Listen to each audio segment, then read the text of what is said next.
आज हम उन स्रोतों की जरा गहराई से पड़ताल कर रहे हैं जो सूरत शहर की कहानी कहते हैं। सूरत वही शहर जहां दुनिया के लगभग 90% हीरे तराशे जाते हैं, पर ये तो सिर्फ कह सकते हैं एक पहलू है। हाँ बिल्कुल, ये आंकड़ा तो है ही गजब का, पर स्रोत बताते हैं कि सूरत की कहानी मतलब कहीं ज्यादा गहरी है।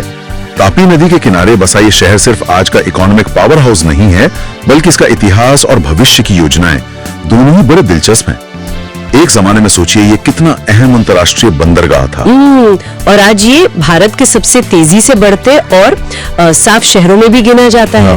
तो चलिए इन स्रोतों के आधार पर सूरत के इस पूरे सफर को थोड़ा और करीब से समझते हैं, इसके ऐतिहासिक वजूद से लेकर आज की आर्थिक ताकत और आगे की योजनाओं तक। तो इतिहास की बात करें, मुगल काल में सूरत की क्या खासियत थी? स्रोत क्या बताते हैं? देखिए, स्रोत बताते हैं कि मुगल साम्राज्य के लिए सूरत एक तरह से पश्चिम की दुनिया से व्यापार का मेन गेटवे था। हाँ। और यहाँ से मक्का जाने वाले जहाज भी चलते थे। हाँ। तो इसका एक धार्मिक महत्व भी था। और सबसे दिलचस्प बात यह है, जैसा स्रोतों में जिक्र है, कि अंग्रेजों और डचों ने अपनी पहली व्यापारिक कोठियां मतलब फैक्ट्रियां यहीं खोली। अच्छा। बॉम्बे या कलकत्ता से भी पहले। हाँ, उनसे भी पहले। शायद इसलिए कि यहाँ पहले से ही एक वो व्यापार का माहौल था, कुशल कारीगर थे। सही बात है, मतलब ये व्यापार और उद्यमशीलता तो जैसे यहाँ की मिट्टी में ही है, और ये चीज आज भी दिखती है, खासकर हीरा उद्योग में। दुनिया के 10 में से 9 हीरे यहीं तराशे जाते हैं, ये तो हम जानते हैं, पर स्रोत इसके पीछे की वजह या इसके असर के बारे में कुछ खास बताते हैं? हाँ, स्रोत इशारा करते हैं कि ये सिर्फ एक नंबर नहीं है, ये दिखाता है कि ग्लोबल सप्लाई चेन पर सूरत का कितना दबदबा है। वजह यहाँ के कारीगरों की जबरदस्त महारत, पीढ़ियों का अनुभव और एक बहुत मजबूत सोशल नेटवर्क, खासकर पालानपुरी जैन समुदाय का, जिनका इस व्यापार में बड़ा योगदान रहा है। और इसका असर देखिए, करीब 15 लाख लोगों को इससे रोजगार मिलता है। 15 लाख? जी। ये तो शहर की अर्थव्यवस्था की रीढ़ हुई एक तरह से। बिल्कुल। हीरों के अलावा कपड़ा उद्योग का भी जिक्र रखता है। इसे भारत की टेक्सटाइल राजधानी भी कहते हैं। स्रोत बताते हैं कि किस तरह के कपड़े बनते हैं यहाँ, या इसका स्केल कितना बड़ा है। हाँ, स्रोत बताते हैं कि सूरत असल में सिंथेटिक कपड़ों का गढ़ है, मतलब पॉलिएस्टर वगैरह। यहाँ रोजाना लाखों मीटर कपड़ा बनता है। ये न सिर्फ भारत के घरेलू बाजार में जाता है, बल्कि दुनिया भर में एक्सपोर्ट भी होता है। साड़ियां, ड्रेस मटेरियल, इसके लिए तो ये बहुत ही बड़ा हब है।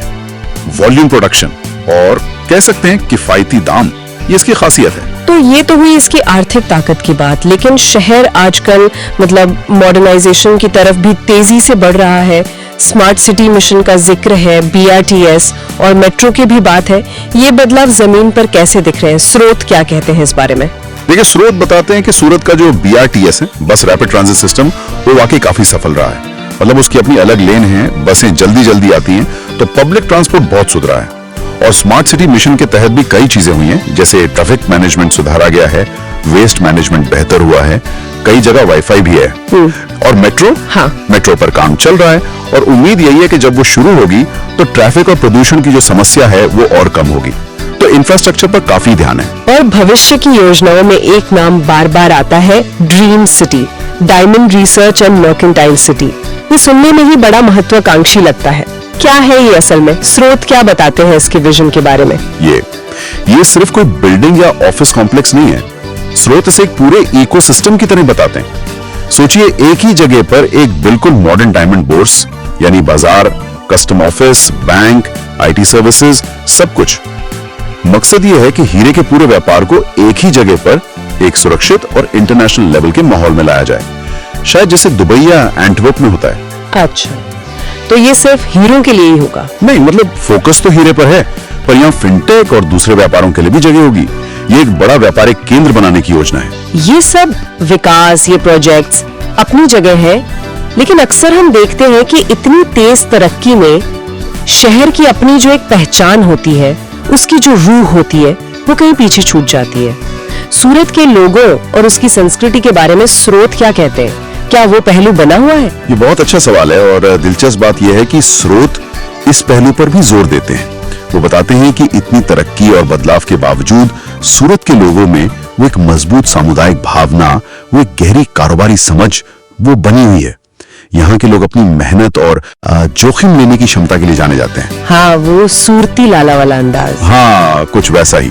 और खान पान को देखिए, सूरती उंधियू, लोचो या त्योहारों को मनाने का जो उत्साह है वो शहर के उस जीवन चरित्र को दिखाता है।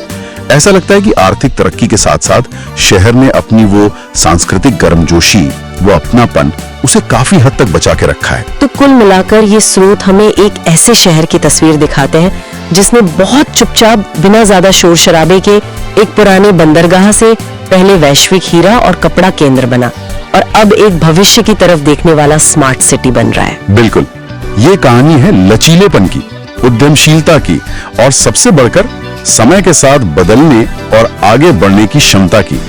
ये सही मायनों में गुजरात और भारत के सबसे डायनेमिक शहरों में से एक है। वाकई बहुत प्रभावशाली सफर है ये। और ये सारी जानकारी, ये पूरी चर्चा एक बहुत जरूरी सवाल भी हमारे सामने रखती है। वो ये कि कोई शहर इतनी तेज रफ्तार से आर्थिक विकास और आधुनिकीकरण करते हुए भी अपनी जड़ों को, अपनी उस खास सांस्कृतिक पहचान को और उस मानवीय गर्मजोशी को कैसे बचाए रख सकता है? वो चीज जो उसे सिर्फ एक आर्थिक इंजन नहीं बल्कि एक घर बनाती है। इस संतुलन पर सोचना वाकई जरूरी है।